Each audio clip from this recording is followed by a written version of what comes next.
Hi everyone, and in today's video we will be covering your chapter Change and Development in Industrial Society of Class 12 Sociology. The topic that we'll be covering in today's video is strikes and unions. Before moving on to this topic, I would like to refreshen up the previous topic using this paragraph, which says that during 2020 to 2021, due to COVID-19 pandemic, hundreds and thousands of IT sector workers worked from home. We need to find out the differences and commonalities between home-based work and those who work from home. So what is the difference and the commonalities and similarities between home-based work and work from home? Commonality is that work is done at home, right? Both the works are done at home. There is no commuting, we have our own space and the tools, but these are often isolated. This is one commonality. When we talk about the differences, however, let's talk about the type of work that they are doing. The people, home-based work, the BD industry example, I hope you remember that. In the home-based, it is the manual labor, the manual piecework. Whereas in work from home, it is based on computers, services like IT, finance and design. And then payment. So in the home-based work, the payment was on the basis of the piece. It was piece rate. Here it is salary or hourly. Then the protections. So home-based workers, they are usually informal, they do not get benefits. Whereas here the employees get contracts, leaves, PF, etc. Control. Home-based workers depend on contractors. They report to the company managers directly. And all of these and many more criteria are there with which you can differentiate between the two. Now let's move on to the main topic and the main concern of the video, which is strikes and unions. In response to harsh working conditions, sometimes workers went on a strike. So when wages were low, hours were long. So now the main concern of the video, that is strikes and unions. In response to harsh working conditions, sometimes workers went on strike. Basically, when we are talking about harsh working conditions, what can it be? When the wages or the amount that is being paid to them is low, they are working for long hours, they have the safety is poor, right? The rights of the workers are ignored. So these are all the examples of harsh working conditions, and in this case the workers may choose a strike. What is strike? Strike is basically the collective stoppage of work. Collective stoppage of work means collectively the people have decided that they are not going to work to press demands, so that they can make a pressure on the higher authorities to fulfill their demands, and in a strike the workers do not go to work. It's a very simple definition. It is a pressure tactic where they stop the production forces and stop the production forces which the employers are to negotiate. And then the second term is lockout. So in a lockout, the management shuts the gate and prevents workers from coming. Here the workers are stopping themselves to work. Here the management are stopping them to work. Lockout is definitely not equal to strike. It is initiated by the employer. Lockout is initiated by the employer.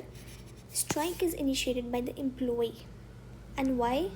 Because they block the workers from entering, which is used to break a strike or avoid negotiations. So to call a strike is a difficult decision, as managers may try to use the substitute labor. Workers also find it hard to sustain themselves without wages. Now here it is a risk.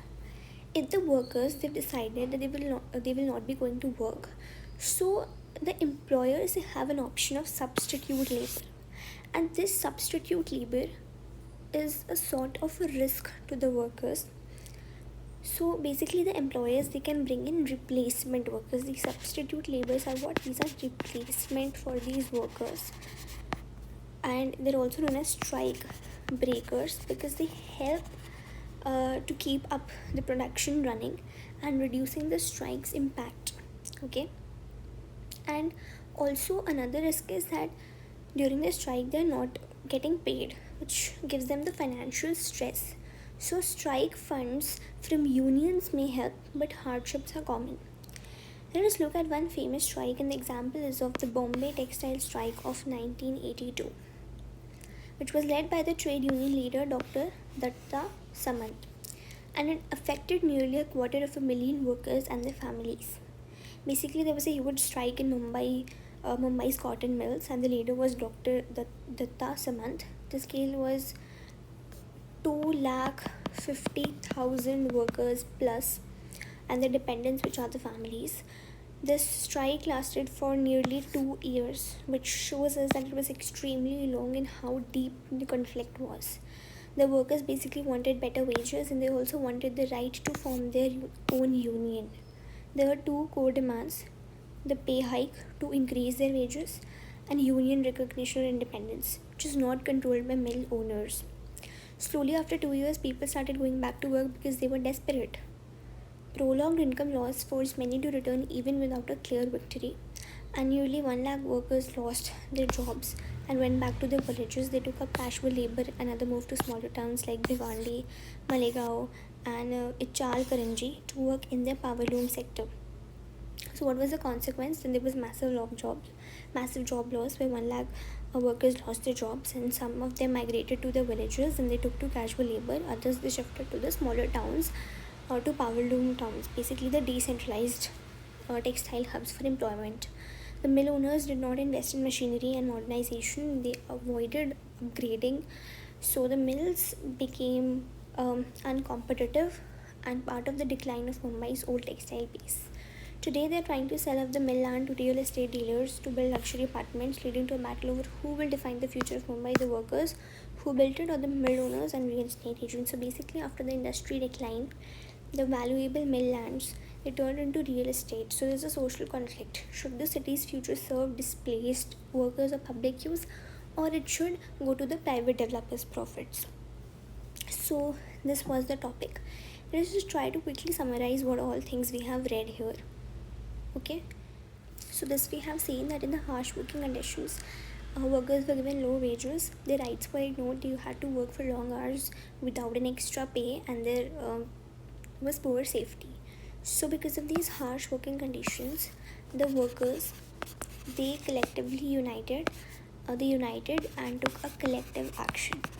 What was this collective action? It was the strike. What is strike? That the workers stop working. They stop their work. Now they stop work, but these workers have a risk. They have two risks, which they face two risks because of the strike by the employer. One is the substitute labor or the replacement, and the other one is the lockout. Lockout is that the employees, the management, they prevent the workers from coming in. They shut the gates. Okay. Then an example is given to us. This case is of the Bombay Textile Strike, which happened in the year 1982. Who was the leader? Dr. Datta Samant. What were the demands? He was the leader. Then we're talking about the demands, which was better wages. Two prominent demands were there: better wages and independent union, that they have a right to form their own union. This strike went on for 2 years, and nearly 2.5 lakh workers and their families were affected. Alright, so what were the consequences of these strikes? When we talk about the consequences, so many workers were desperate, and because of the desperation, they had to return to the work without any gains. Other people, like almost 1 lakh people, lost their jobs. Other returned to villages and they took to casual labor. Rest of them, so there was the migration to villages as the casual labor, and to the power loom towns as well, in small power loom towns, for example Bhiwandi, Malegaon, and Ichal Karanji. The mill owners, they avoided modernization, they avoided themselves to upgrade, and these mill owners, these mill lands, they were shifted to what? real estate, which is the luxury apartments. Okay, so there's a broader issue which concerns us: who shapes Mumbai's future, workers or public versus the mill owners or developers. That was all that we studied in this topic. I hope you were able to understand, and that is it for this video. Thank you.